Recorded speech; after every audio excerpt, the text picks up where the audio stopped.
Assalamualaikum warahmatullahi wabarakatuh. Hello Mr. Adit and hello everyone. Good day. Hopefully we are always under the protection of Allah Subhanahu wa taala who gives this life and blessing to us. Amin.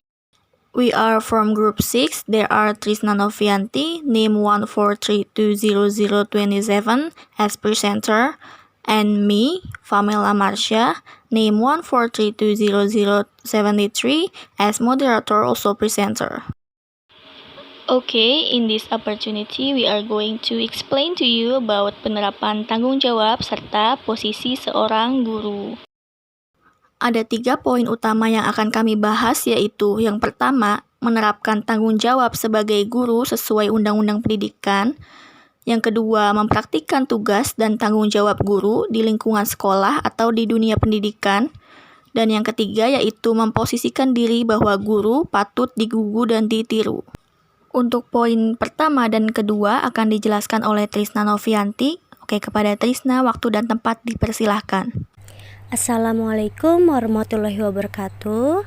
Oke teman-teman, di sini saya akan menjelaskan mengenai tanggung jawab seorang guru menurut Undang-Undang Guru dan Dosen pasal 20. Seperti yang kita tahu bahwa guru adalah jabatan atau profesi yang membutuhkan keahlian khusus. Pekerjaan sebagai guru ini tidak dapat dilakukan oleh seseorang tanpa mempunyai keahlian sebagai guru. Menjadi seorang guru juga dibutuhkan syarat-syarat khusus. Apalagi jika menjadi seorang guru yang profesional, maka kita harus menguasai seluk-beluk pendidikan serta mengajar dengan berbagai ilmu pengetahuan lainnya yang harus dikembangkan melalui masa pendidikan tertentu. Secara tradisional, guru adalah seseorang yang berdiri di depan kelas untuk menyampaikan ilmu pengetahuan. Di dalam Undang-Undang Nomor 14 Tahun 2005, guru adalah pendidik profesional dengan tugas utama mendidik, mengajar, membimbing, mengarahkan, melatih, menilai dan mengevaluasi peserta didik pada pendidikan anak usia dini, jalur pendidikan formal, pendidikan dasar, dan pendidikan menengah. Satu kunci pokok khusus mengenai tugas dan kedudukan guru sebagai tenaga profesional menurut ketentuan pasal 4 Undang-Undang RI tentang guru dan dosen adalah sebagai agen pembelajaran atau learning agent yang berfungsi untuk meningkatkan kualitas pendidikan nasional. Sebagai agen pembelajaran atau learning agent, guru itu memiliki peran sentral dan cukup strategis, antara lain sebagai fasilitator, motivator, demonstrator, korektor, informator, pemacu rekayasa pembelajaran, dan pemberi inspirasi belajar bagi peserta didik. Dengan kata lain, guru yang profesional itu intinya adalah guru yang memiliki daya imajinasi, kreasi, dan kompetensi dalam melakukan tugas pendidikan dan pengajaran. Kemudian menurut Undang-Undang Guru dan Dosen pasal 20, bahwa dalam melaksanakan tugas keprofesionalan, guru itu berkewajiban 1. Merencanakan pembelajaran, melaksanakan proses pembelajaran yang bermutu, serta menilai dan mengevaluasi hasil pembelajaran. Lalu yang kedua, meningkatkan dan mengembangkan kualifikasi akademik dan kompetensi secara berkelanjutan sejalan dengan perkembangan ilmu pengetahuan, teknologi, dan seni. Lalu yang ketiga, bertindak objektif dan tidak diskriminatif atas dasar pertimbangan jenis kelamin, agama, suku, ras, dan kondisi fisik tertentu atau latar belakang keluarga dan status sosial ekonomi peserta didik dalam pembelajaran.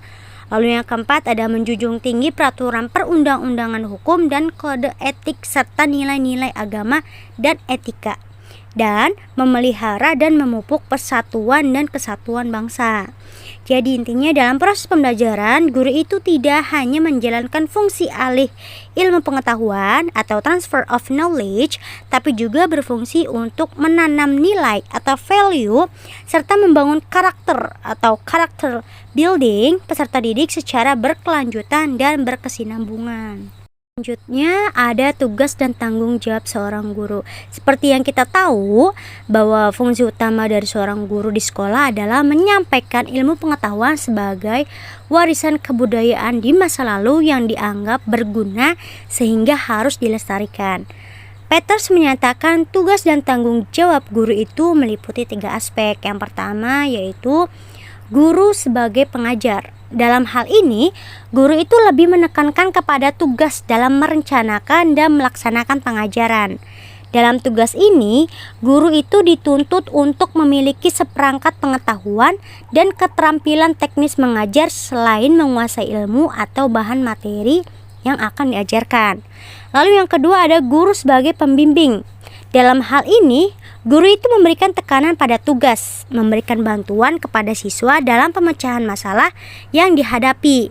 Tugas ini merupakan aspek mendidik sebab tidak hanya berkenan dengan penyampaian pengetahuan, akan tetapi menyangkut pengembangan kepribadian dan pembentukan nilai-nilai siswa.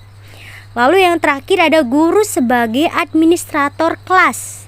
Dalam hal ini, guru itu harus memiliki tidak hanya kemampuan tata ruang untuk pengajaran, tetapi juga seorang guru itu harus mampu menciptakan iklim belajar mengajar berdasarkan hubungan manusiawi yang harmonis dan sehat.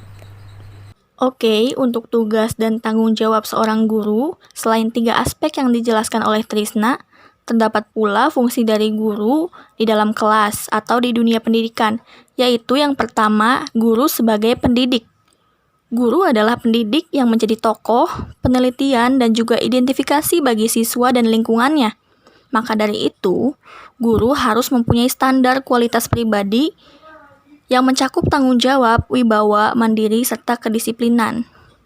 Guru juga harus memahami nilai-nilai, norma moral, dan sosial, berusaha berperilaku dan juga berbuat sesuai dengan nilai dan norma tersebut. Selain itu, guru juga harus bertanggung jawab atas tindakannya sendiri dalam proses pembelajaran di sekolah. Guru harus berani mengambil keputusan secara mandiri berkaitan dengan pembelajaran dan pembentukan kompetensi dan juga bertindak sesuai dengan kondisi siswa dan lingkungan. Yang kedua, ada guru sebagai pengajar. Yang dimaksud dengan guru sebagai pengajar yaitu seorang guru harus membantu siswanya yang sedang berkembang dan sedang bersemangat sekali untuk mempelajari hal-hal baru. Nah, guru itu membantu siswa mempelajari sesuatu yang belum diketahui oleh siswanya itu. Kemudian guru membentuk kompetensi dan memahami materi standar yang sedang dipelajari ataupun yang akan dipelajari ke depannya. Yang ketiga yaitu guru sebagai pengelola kelas. Kelas adalah tempat berhimpunnya semua siswa dan juga guru dalam rangka memberi serta menerima bahan pembelajaran. Oleh karena itu, kelas harus dikelola dengan baik oleh siswanya maupun oleh gurunya, terutama oleh gurunya, agar dapat menunjang jalannya interaksi edukatif. Maka dari itu, kelas, suasana pembelajarannya itu harus nyaman. Karena nyaman kan siswa jadinya bisa lebih bersemangat untuk belajar, sehingga kuantitas ataupun kualitas belajar siswa di kelas ditentukan oleh faktor guru sebagai manajer kelas. Yang keempat yaitu ada guru sebagai fasilitator. Yang dimaksud dengan guru sebagai fasilitator di sini yaitu di mana guru memberikan kemudahan. Maksudnya bagaimana? Yaitu guru hendaknya mampu mengusahakan sumber belajar yang berguna serta dapat menunjang pencapaian tujuan dan juga semua proses belajar mengajar, baik itu berupa narasumber, buku teks, majalah, LKS, surat kabar, ataupun sumber-sumber belajar yang lainnya. Yang kelima yaitu ada guru sebagai organisator. Maksudnya adalah guru harus memiliki kegiatan pengelolaan akademik seperti menyusun tata tertib di kelas, kemudian menyusun kalender akademik, yang semuanya itu harus diorganisasikan sehingga mencapai efektivitas dan juga efisiensi dalam belajar pada siswa. Yang keenam yaitu ada guru sebagai demonstrator.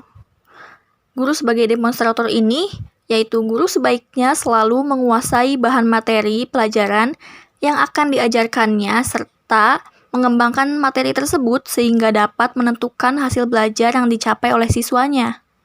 Yang ketujuh yaitu ada guru sebagai informator.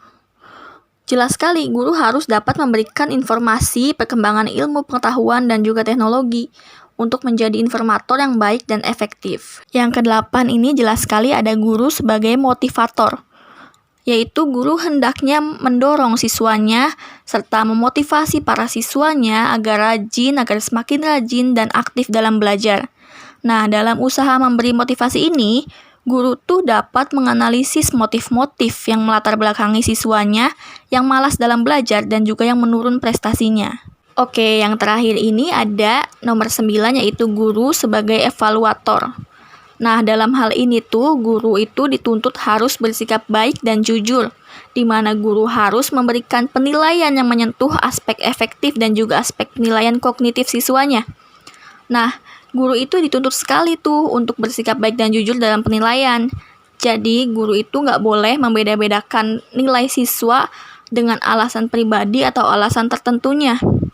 Nah, sebagai evaluator, guru itu tidak hanya menilai produk atau hasil pengajarannya saja, tetapi juga menilai proses jalannya pengajaran, sehingga terjadi feedback atau umpan balik. Nah, jadi guru itu nggak hanya nilai dari hasilnya saja ya, tapi nilai juga dari prosesnya, yaitu seperti bagaimana siswanya berdiskusi, bagaimana siswanya aktif dan tidak, seperti itu. Oke, selanjutnya ini ada poin pembahasan yang ketiga, yaitu posisi diri seorang guru, atau memposisikan diri sebagai guru yang patut digugu dan ditiru. Nah, guru ini menunjuk pada seseorang yang harus digugu dan ditiru oleh semua murid dan bahkan juga oleh masyarakat.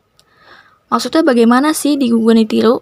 Nah, harus digugu itu artinya segala sesuatu yang disampaikan olehnya itu harus senantiasa dipercaya dan juga dapat dipatuhi. Nah, maksudnya adalah seorang guru itu harus bisa mempertanggungjawabkan setiap perkataan ataupun ucapannya.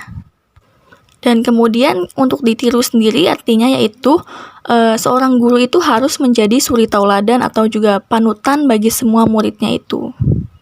Dalam proses pembelajaran, guru itu adalah pendidik kedua setelah orang tua, yang sangat mempengaruhi kepribadian peserta didiknya ataupun muridnya.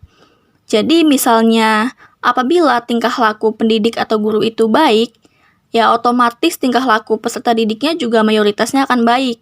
Demikian pula sebaliknya, bila sikap ataupun tingkah laku pendidik atau guru itu kurang baik, ya maka otomatis bahwa sikap ataupun tingkah laku dari peserta didiknya juga mayoritasnya akan kurang baik pula. Karena peserta didik ini mudah meniru segala tingkah laku, perbuatan, ataupun perkataan orang-orang yang mendidiknya, termasuk guru. Jadi, guru itu harus selalu cermat dalam menentukan langkah, senantiasa bersifat sabar, kemudian teladan, kemudian berkata maupun bertindak sesuai dengan etika dan norma-norma yang berlaku, sehingga dia mampu tanggap terhadap segala situasi dan kondisi. Jadi dia bisa menjadi suri tauladan yang baik bagi semua muridnya. Nah, jadi kehadiran guru di dalam sekolah dan masyarakat ini merupakan faktor utama dalam mencapai tujuan pendidikan. Jadi sederhananya, menjadi guru yang patut digugu dan ditiru itu maksudnya adalah segala bentuk perkataan serta tindakan murid adalah cerminan dari perilaku dan sikap seorang guru. Oke, jadi kesimpulan pada materi hari ini adalah bahwa peran fungsi guru dalam merencanakan dan melaksanakan proses pembelajaran merupakan faktor utama dalam mencapai tujuan pembelajaran. Keterampilan merencanakan dan melaksanakan proses pembelajaran ini sesuatu yang erat kaitannya dengan tugas dan tanggung jawab guru sebagai pengajar yang mendidik. Guru sebagai pendidik mengandung arti yang sangat luas, tidak sebatas memberikan bahan-bahan pengajar, tetapi menjangkau etika dan estetika perilaku dalam menghadapi tantangan kehidupan di masyarakat. Okay, that's all from us. Kurang lebihnya kami mohon maaf. Thank you. Wassalamualaikum warahmatullahi wabarakatuh.